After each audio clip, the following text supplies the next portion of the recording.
ang problema ng Gilas Pilipinas sa SEA Games. Thailand, gagawin ang lahat ng pandaraya, matalo lang ang Gilas Pilipinas.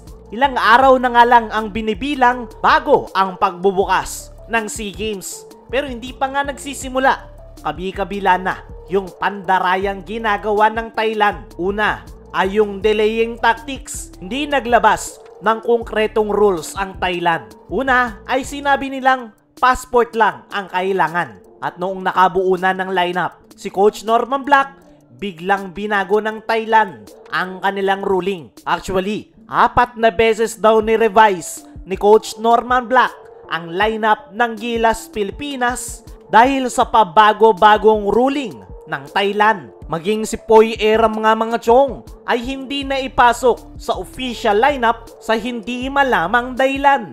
Kaya naman, wala ngayong legit big man ang ating national team at ang pinakamatangkad lang ngayon sa Gilas lineup na maglalaro sa SEA Games ay si Jamie Malonzo. Yan nga yung naging epekto ng delaying tactics at pabago-bago na ruling ng Thailand. Nasira nila yung lineup ng Gilas Pilipinas. Imbes na makahanap tayo ng big man ay hindi na nagawa ni Coach Norman Black dahil sa panggigipit na ginagawa ng host country. Kaya naman, inabot na ng deadline si Coach Norman Black at sa kanyang ipinasang final lineup, walang naipasok na legit big man. Pero bukod sa delaying tactics at pabago-bago na ruling ng Thailand, ay expected mga chong na hindi lang yan yung pandarayang gagawin ng Thailand sa SEA Games. Expected na once na magsimula na ang laro,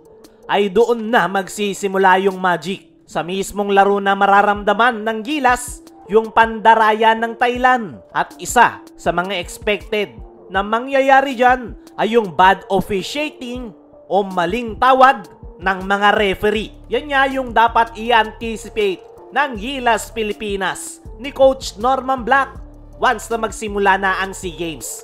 Dahil panigurado, gagawin ng Thailand ang lahat para lang makontain o mapigilan ang Gilas Pilipinas na madumi na ang SEA Games. Dahil alam nga ng Thailand na Gilas Pilipinas ang pinakamahirap na kalaban sa SEA Games.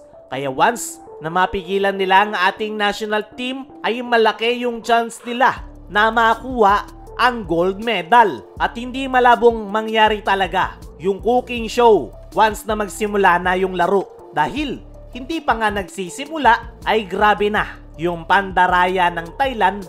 Ano pa kaya kapag nagsimula na yung laro, lalo na kapag kalaban na ng Gilas Pilipinas ang host country ngayong SEA Games na Thailand. Ang tanging magagawa lang ng ating national team ay makapagpakita ng magandang performance at sana lang talaga ay tambakan ng Gilas Pilipinas ang Thailand dahil nakakagigil talaga yung kanilang ginawa.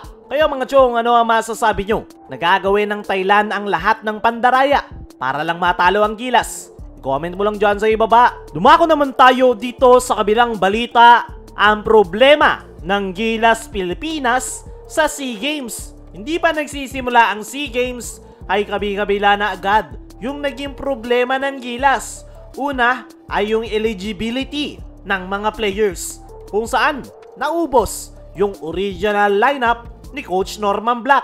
At ngayon na mag-uumpisa na ang SEA Games ay mayroon pa nga rin problema ang Gilas Pilipinas ni Coach Norman. Yan ay yung kanilang chemistry at kakulangan sa front court position. Big man ang pinakamalaking problema ngayon ng Gilas.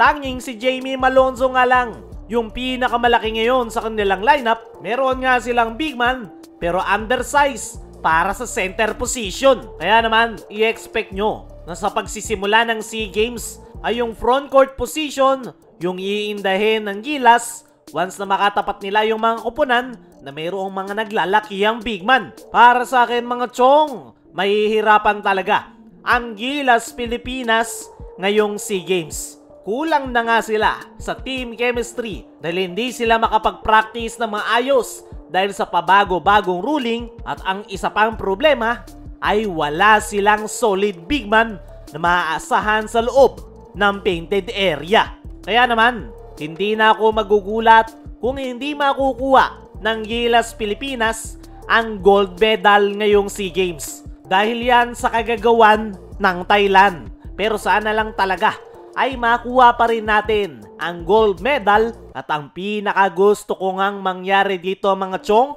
ay lampasuhin ng Gilas Pilipinas ang host country na Thailand. Pag nagawa yan ng Gilas Pilipinas ay bawing-bawi na tayong lahat.